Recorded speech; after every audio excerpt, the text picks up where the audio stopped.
Goblin launch detected.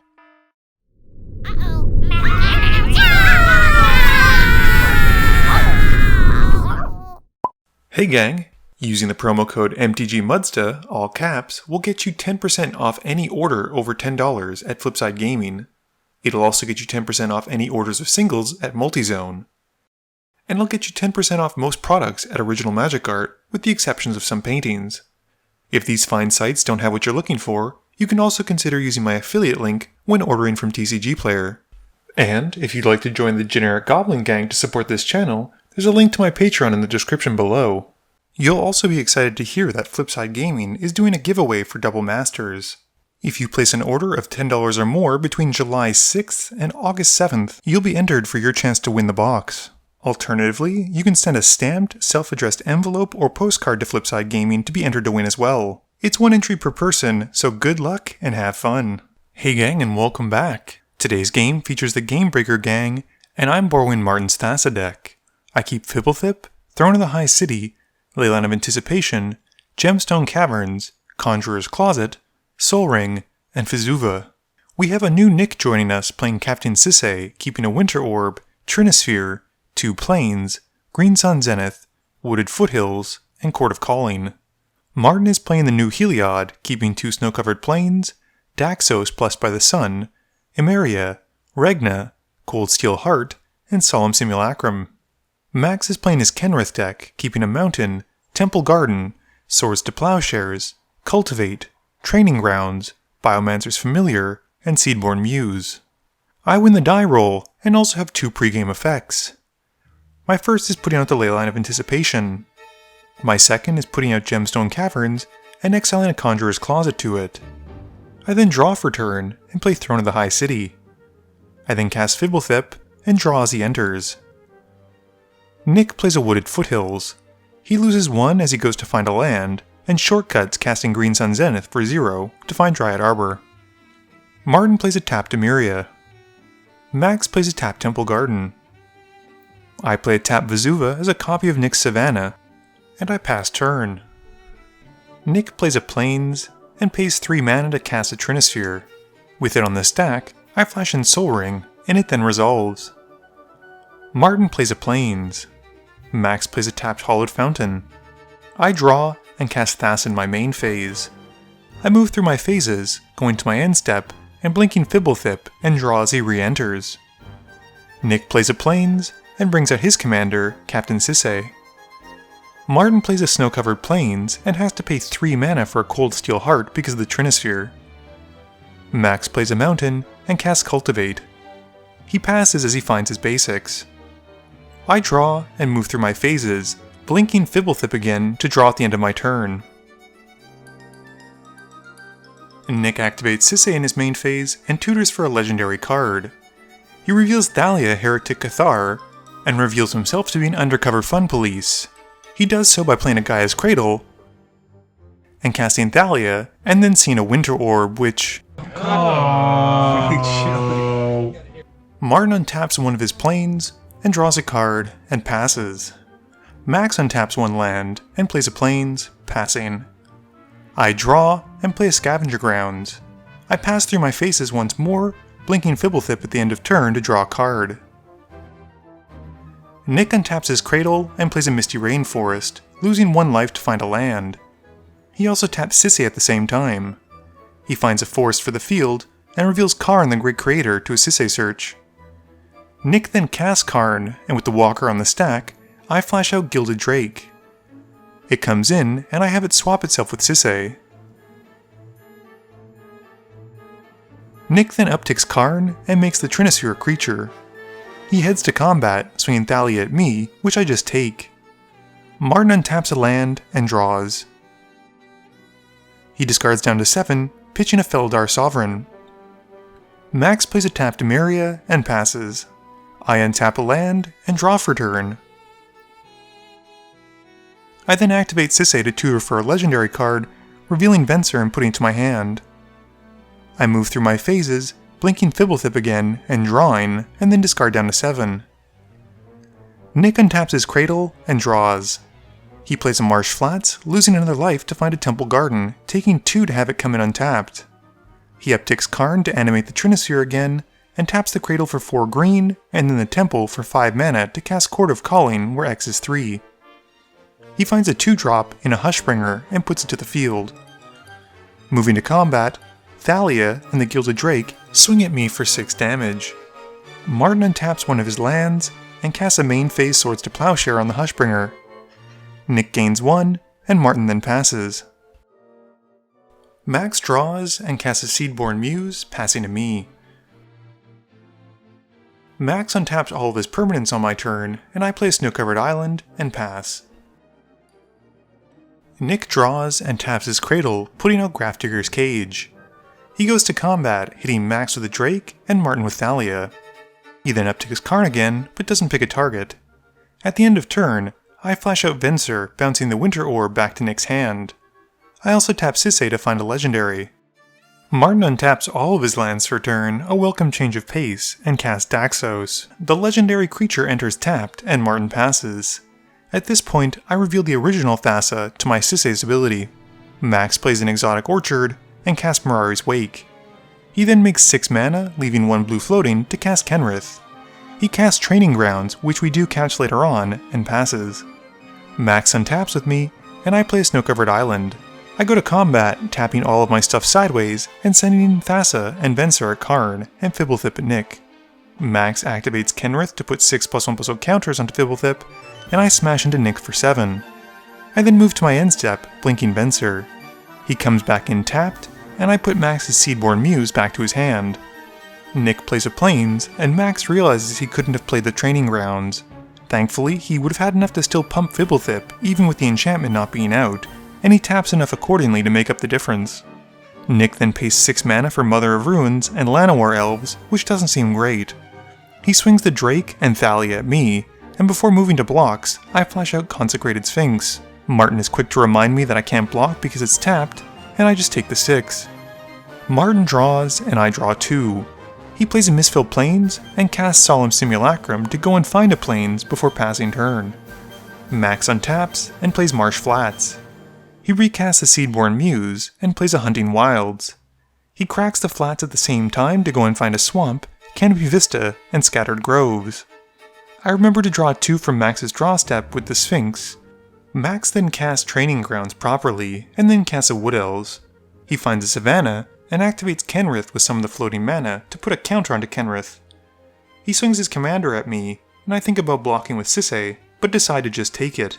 This prompts Max to activate Kenrith's green ability 2 more times, adding 2 more counters, and having me take a total of 8. He then taps his Emeria, activating Kenrith's white mana ability twice, and gaining 10 life. Max untaps with me, and I play a Buried Ruin. I tap Sisay again to find a legendary, and I grab a Nyx Lotus, putting it to hand. I swing 4 in the air at Max with the Sphinx, and at the end of turn, I use Thassa to blink Venser. Max responds to this, activating Kenrith 6 times to draw 6 cards, and I draw 12 with my Sphinx. Max then activates Kenrith and puts some more counters onto Kenrith, Mother of Ruins, and Daxos. At this point we're still responding to the Thassa trigger, and I take this opportunity to flash in Panharmonicon. Venser then gets blinked, and I return to hand the Gilded Drake and Kenrith. I then flash in the Gilded Drake and target the Seedborn Muse and Daxos. With the targets on the stack, Max uses Swords to Plowshares to exile the Drake. I gain 3 life and sadly no creatures. I then move to my end step and discard down to 7. Max untaps with Nick, and I draw 2 with Nick drawing a card. Nick then casts Dragonlord Dromoka and passes. Martin draws and plays a Snow-Covered Plains. I draw 2, and he casts an Austere Command and picks the mode of destroying creatures that cost 4 or more and all enchantments. Max floats some mana, and the board then gets wiped.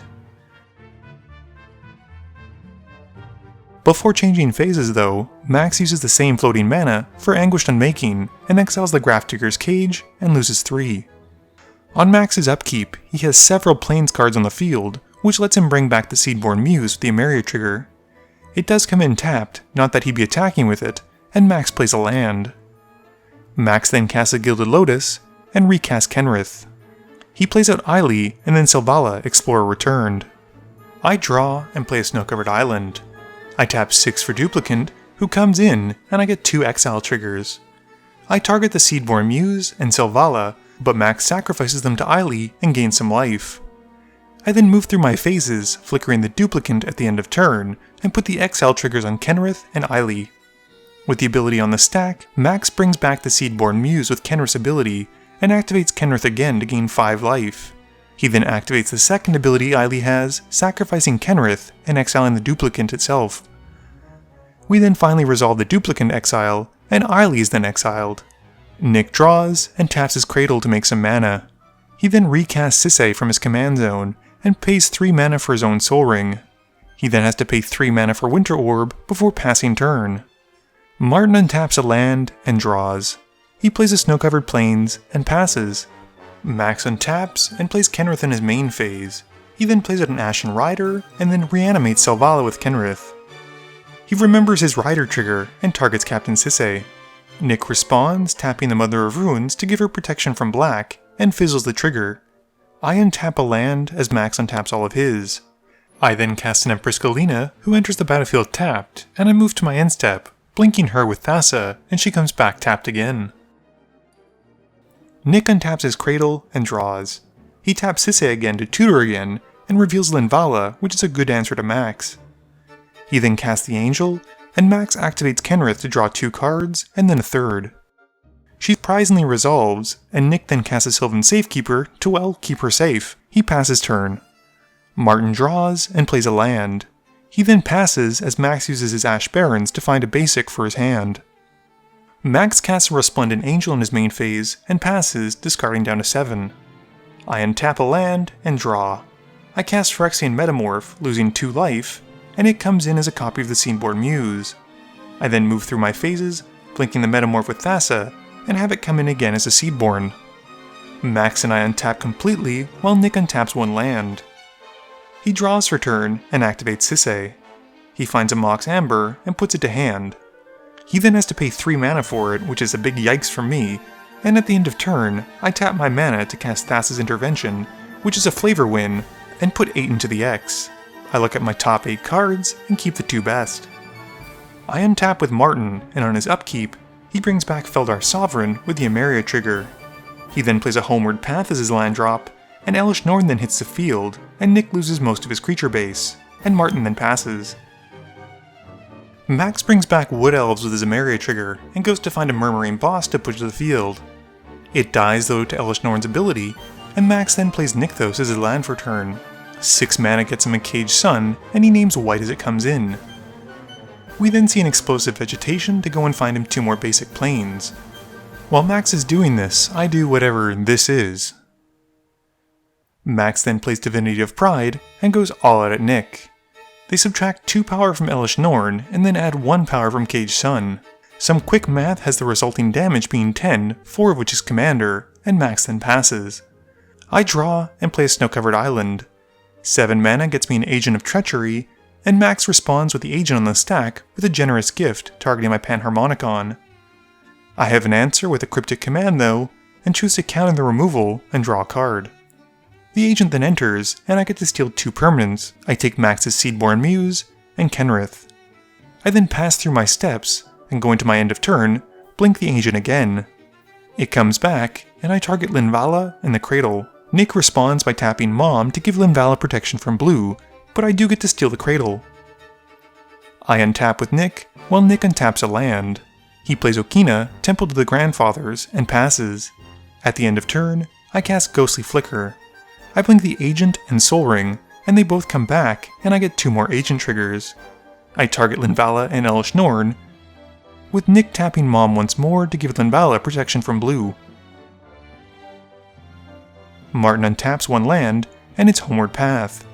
He brings back Solemn with the Emeria trigger on his upkeep, and he finds a tap Snow-Covered Plains. Martin then plays the Snow-Covered Plains for turn, and he taps the Homeward Path, giving everything back to their rightful owners, but at least I get to keep the Cradle. Martin then hits Nick with Feldar Sovereign, gaining 6 life, and passing turn. Max untaps his land, and he makes a deal with Martin and Nick. He needs to attack to take at Linvala, so he can deal with me. He needs Nick to block, and promises he'll bring Linvala back at the end of turn, with Kenrith. Nick agrees, and Max plays out a defiant Bloodlord. He goes to combat, swinging the Ashen Rider at Nick, and Nick blocks with Linvala. Max then floats a lot of white mana, and he moves to cast a Biomancer's Familiar. I spell swindle it, but Max then just brings it back after the counter resolves with Kenrith. Martin realizes that the Familiar should be dead though, which we correct, and we double check to make sure that Max still has enough mana. He quickly counts it up, and realizes he can activate Kenrith's white mana ability enough times to be able to take me out with the Defiant Bloodlord triggers as he's gaining the life from Kenrith. He gains 25 life, and I get taken out. Nick untaps a land, while Max untaps his stuff, and Max offers to activate Selvala because he didn't have enough mana at the time to bring back Linvala at the end of his turn. They reveal their top cards, and put them to hand, and Max then brings back Linvala, sealing his own fate. With Linvala on the field, Max can't activate Kenrith to drain Martin for life, and Nick certainly can't swing through Martin's ground board to get in for some damage, which means all Nick can do is pass. Martin untaps and moves to his upkeep. The Sovereign sees that he has more than 40 life, which means that Martin wins the game. Game review time. So I like this game a lot because I think everyone's deck got to showcase something cool, or in the case of Martin, not do anything and then just win. I don't hold that against him though, and frankly I think the fact that he won with the Feldar Sovereign, considering how many creatures everyone else had, was fantastic. And it just goes to show that you can't put your blinders on and focus down one enemy, you need to be aware of the entire board state. I think Max was probably kicking himself after reanimating that Linvala, especially when all he had to do was activate Kenrith once or twice to get Martin below the 40 life threshold needed for the Feldar Sovereign. I was also doing a lot of fun stuff with Thassa, and blinking my stuff and being able to keep other people's permanents was great. Unfortunately, people don't seem to enjoy it as much when you steal their stuff, and I was understandably killed. What did surprise me though, was considering how much Stax and hate that Nick put out early on. He basically survived until the very end of the game, considering we knew he had the Winter Orb in hand. Please be sure to tune in every Monday and Thursday at 11 AM Eastern Standard Time for a guaranteed new video. You can also follow me on Twitter at MTGMudsta. You can find me on Facebook at facebook.com/MTGMudsta. And lastly, you can check me out when I stream at twitch.tv/MTGMudsta. This video is brought to you in support by my patrons. If you're looking for a way to help out the channel, please be sure to visit the link below. Thank you all for watching this video, and don't forget, friends are just opponents you haven't eliminated yet.